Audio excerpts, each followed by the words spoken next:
بسم اللہ الرحمن الرحیم۔ اللہ تبارک و تعالیٰ کے پاکیزہ نام سے ابتدا کرتے ہیں جو بہت مہربان اور نہایت رحم والا ہے۔ الحمدللہ بخاری شریف کی تقریباً 30 آیات پر تفصیلی کلام مکمل ہو چکا ہے۔ آپ کو معلوم ہے کہ ہمارے اس پروگرام میں امام بخاری رحمۃ اللہ علیہ کی شہرۂ آفاق تصنیف بخاری شریف میں موجودہ احادیث پر درس دیا جاتا ہے، اور ہم کوشش کرتے ہیں کہ حتی الامکان مستند شروحات کی روشنی میں آپ کے سامنے ان احادیث میں پوشیدہ مقصد رسول صلی اللہ علیہ وسلم کی وضاحت کی جائے۔ اور کیو ٹی وی کے ہمیشہ یہ کوشش رہی ہے، اور الحمدللہ لاکھوں افراد اس کا اعتراف کرتے ہیں اور انکار الحمدللہ کوئی بھی نہیں کرتا، کہ جتنا اس چینل نے لوگوں کو قرآن و حدیث کے قریب کیا ہے، اتنا اس سے پہلے کوئی ویسے تو چینلز میں ویسی کام نہیں ہوتا تھا، اور اب بھی الحمدللہ کیو ٹی وی کے برکت سے اگر کئی مقامات پر دینی لحاظ سے کام ہو رہا ہے تو اس میں پھر بھی کیو ٹی وی سر فہرست ہے۔ اور الحمدللہ ہم نے قرآن عظیم پر بھی کلام کیا، قرآن عظیم پر مشتمل درس قرآن کا اہتمام ہوا اور پورے قرآن کی تفسیر آپ نے سماعت فرمائی۔ اور اب ارادہ یہی ہے کہ اللہ تبارک و تعالیٰ کے پیارے حبیب کریم صلی اللہ علیہ وسلم کے وہ فرمان عالی شان جو کتب میں موجود ہیں اور صدیوں سے موجود ہیں، لیکن ہمارے مسلمان بھائی اتنا وقت نہ نکال پائے کہ ان کو باقاعدہ پڑھتے، پھر شروحات کی روشنی میں انہیں اچھی طرح سمجھتے، پھر سمجھنے کے بعد اپنا محاسبہ کرتے اور اپنے قول میں، فعل میں، عمل میں، سوچ میں، فکر میں کوئی انقلاب پیدا کرتے۔ تو ہم نے احادیث کریمہ کے درس کا سلسلہ بھی شروع کیا تاکہ یہ جو کمی ہم میں ایک طویل عرصے تک موجود تھی اس کمی کا ازالہ بھی ہو جائے، اور جو ہم نے کوتاہیاں کی اس کا تدارک ہو، اور لوگوں میں قرآن اور حدیث سمجھنے کا ایک شوق بیدار ہو جائے۔ اور اس کے بعد انشاءاللہ جب ہم اس پہ غور و تفکر کرنے کے بعد اپنی عملی حالت کو تبدیل کرنے کی کوشش کریں گے تو ضرور اللہ تبارک و تعالی کی طرف سے مزید برکات کے مستحق ہوں گے۔ اسی سلسلے میں ہم نے یہ بخاری شریف کی پہلی جلد ہے، شروع سے ابتدا کی، اور تقریباً 30 حدیثیں مکمل ہو چکی ہیں، اور آج 31ویں حدیث انشاءاللہ عرض کی جائے گی۔ امام بخاری رحمۃ اللہ علیہ نے اس حدیث پاک کا عنوان قائم کیا ہے بابو ظلم دون ظلم، کہ ایک ظلم دوسرے ظلم سے کم ہوتا ہے، یعنی بعض ظلم بڑے ہوتے ہیں، بعض ظلم چھوٹے ہوتے ہیں، گویا کہ ظلم کے اندر بھی کیٹگریز ہیں، کسی کو آپ بڑا ظلم قرار دے سکتے ہیں اور کسی کو چھوٹا۔ اس کے تحت حضرت عبداللہ بن مسعود رضی اللہ تعالی عنہ سے مروی ایک حدیث کریمہ لائے ہیں کہ حضرت عبداللہ بن مسعود رضی اللہ تعالی عنہ سے مروی ہے کہ لما نزلت الذین آمنوا ولم یلبسوا ایمانہم بظلم، کہ جب یہ آیت کریمہ نازل ہوئی کہ وہ لوگ جو ایمان لائے اور انہوں نے اپنے ایمان کو ظلم کے ساتھ نہ ملایا، ان کی مدح بیان ہو رہی ہے مومنین کی کہ جو ایمان لائے اور انہوں نے اپنے ایمان کے ساتھ ظلم کو نہ ملایا۔ تو حضرت عبداللہ بن مسعود فرماتے ہیں قال اصحاب رسول اللہ صلی اللہ علیہ وسلم، کہ یہ سن کر اس آیت کریمہ کے مضمون کو سن کر نبی کریم صلی اللہ علیہ وسلم کے اصحاب نے اس طرح کہا کہ اینا لم یظلم، ہم میں کون ایسا ہے جو ظلم نہیں کرتا ہے۔ یعنی انہوں نے بہت اس کو آیت کریمہ پر عمل کو بہت ہی مشکل گمان کیا، کیونکہ دانستہ طور پہ نادانستہ طور پہ انسان سے کچھ زیادتی کا ارتکاب ہو ہی جاتا ہے، اور شرعی اصطلاح میں اسی زیادتی کو جو ناحق ہو جاتی ہے ظلم سے تعبیر کیا جاتا ہے۔ تو صحابہ کرام علیہم الرضوان اس آیت کریمہ کے مضمون کے ظاہر کو دیکھ کے کچھ پریشان ہوئے کہ ہم میں سے کون ایسا ہے جس سے کسی نہ کسی مقام پر کہیں نہ کہیں دانستہ نادانستہ ظلم کا ارتکاب نہیں ہو جاتا ہو، اور جب ظلم کا ارتکاب ہو جاتا ہے تو اس کا مطلب یہ ہے کہ ہم ان مومنین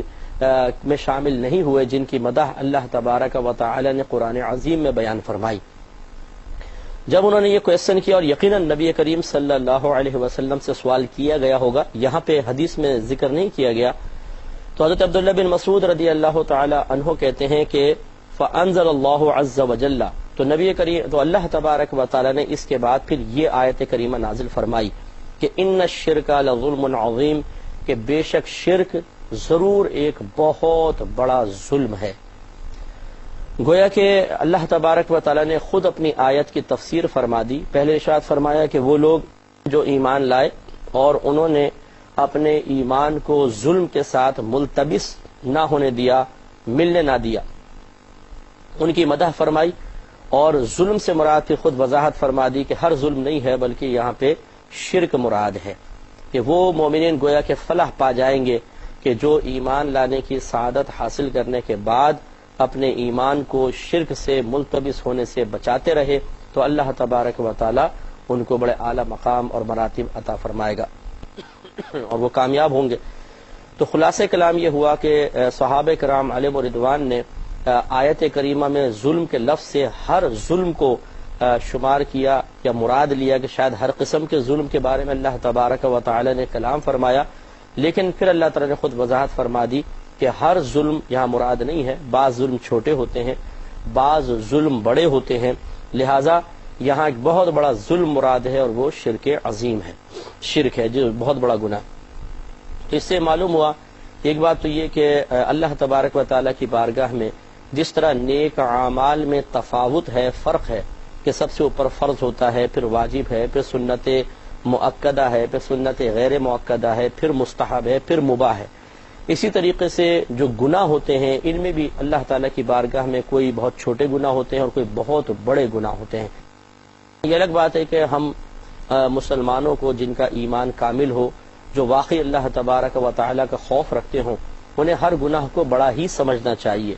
جیسے سیدہ عائشہ صدیقہ رضی اللہ تعالی عنہا فرماتی ہیں کہ انسان جس گناہ کو معمولی سمجھے وہ گناہ کبیرہ ہے، سمجھ لیں وہی بڑا گناہ ہے کہ جس کو بہت معمولی سمجھتا ہے اور یہ سوچتا ہے میں نے کون سا بڑا گناہ کیا، چھوٹا سا تو گناہ ہے، لیکن وہ اللہ تبارک و تعالیٰ کی بارگاہ میں بہت بڑا گناہ شمار کیا جائے گا۔ چنانچہ ہمیں بھی غور و تفکر کرنا چاہیے اور کوشش یہی کرنی چاہیے کہ کوئی ایسی زیادتی کا ارتکاب نہ ہو کہ جو اللہ تعالیٰ کی بارگاہ میں ظلم میں شمار ہو، اور خصوصاً یہ ظلم عظیم جس کو شرک سے تعبیر کیا جاتا ہے، اس سے ہمیں ضرور بچنا چاہیے۔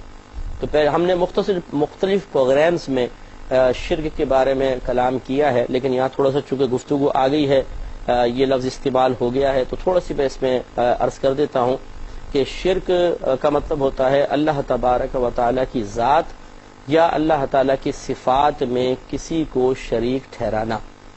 ذات میں شریک ٹھہرانے کا مطلب یہ ہے کہ جیسے اللہ تبارک و تعالیٰ معبود ہے، ایسا ہی کسی غیر اللہ کو معبود سمجھنا، یعنی عبادت کے لائق سمجھنا۔ جیسے اللہ تعالیٰ قدیم ہے، ہمیشہ سے ہے، ایسا ہی کسی کو قدیم سمجھنا۔ جیسا اللہ تبارک و تعالیٰ کسی کا محتاج نہیں، غیر محتاج ہے، ایسا کسی کو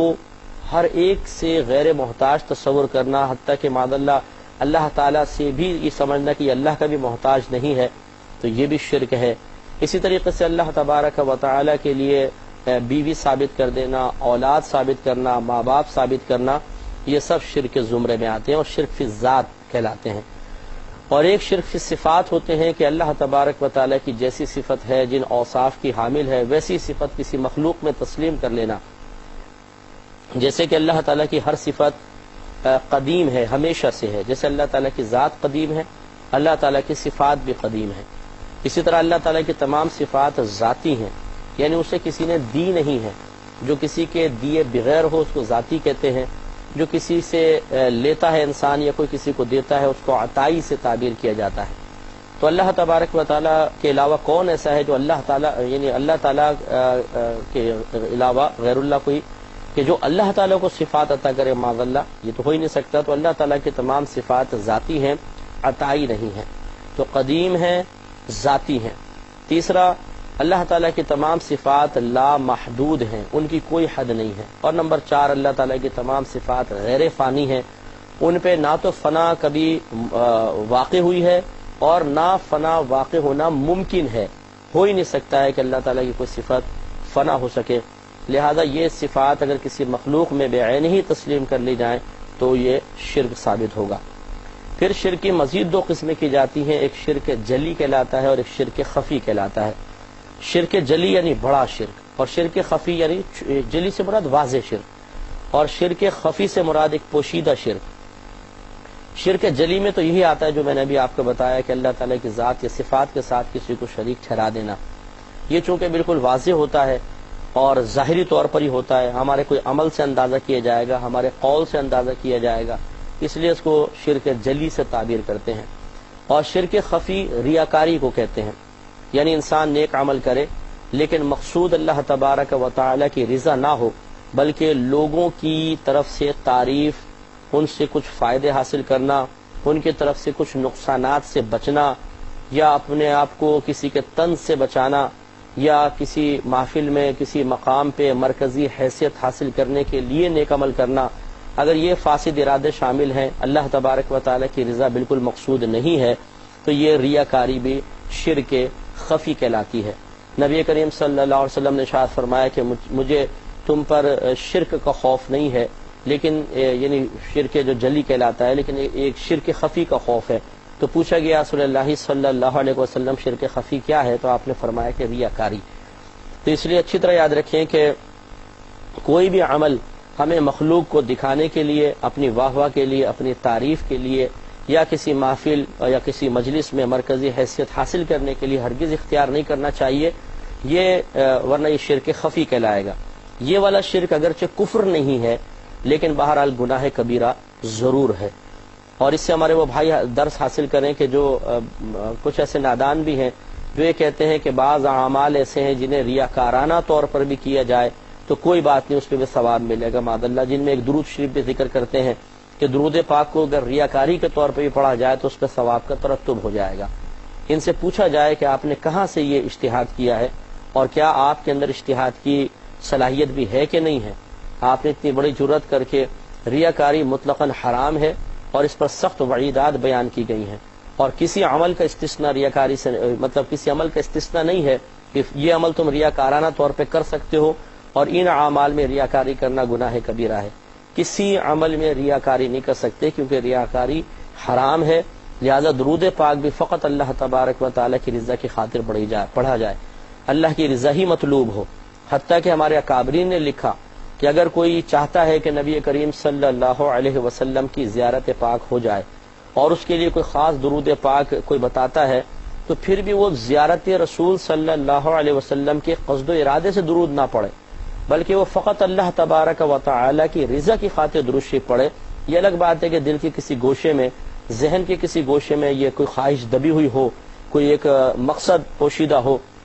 کہ مجھے نبی کریم صلی اللہ علیہ وسلم کی زیارت بھی ہو جائے، لیکن خاص قصد زیارت کے لیے نہ پڑھا جائے بلکہ اللہ تبارک و تعالی کی رضا کی خاطر پڑھا جائے، یہی افضل اور اعلیٰ صورت ہے۔ لہذا ہمیں کوشش کرنی چاہیے کہ ہر قسم کے شرک سے اپنے آپ کو محفوظ کریں، اور اس کے لیے شرک سے متعلق مکمل معلومات کا حاصل ہونا بہت ضروری ہے، اور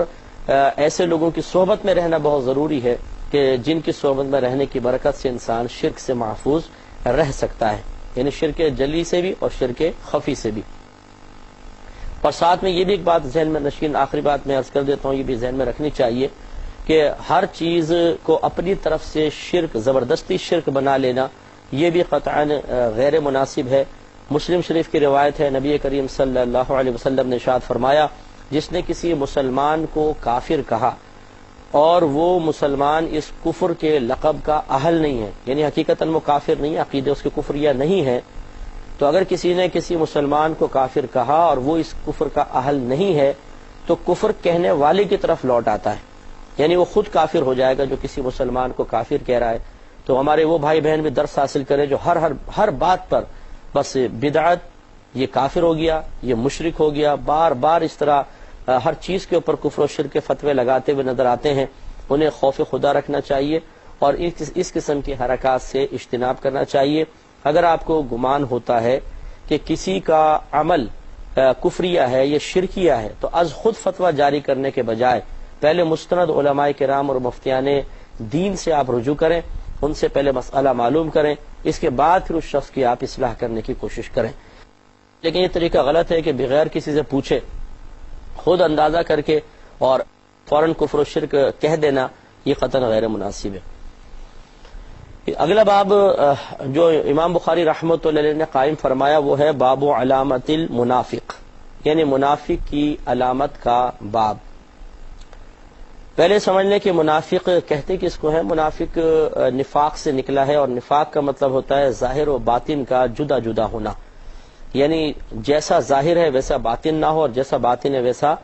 ظاہر نہ ہو، اس کو نفاق کہتے ہیں۔ اور جو اس نفاق کو رکھے ہوئے ہوتا ہے اپنے دل میں، یہ سمجھ لیں قلبی کیفیت کا نام ہے، تو جو اس نفاق کو اپنے دل میں رکھے ہوئے ہے، پیدا کیے ہوئے ہے، اس کو منافق کہا جاتا ہے۔ پھر یہ منافق دو طرح کے ہوتے ہیں، ایک منافق اعتقادی کہلاتا ہے اور ایک منافق عملی کہلاتا ہے۔ منافق اعتقادی سے مراد وہ شخص ہے کہ جو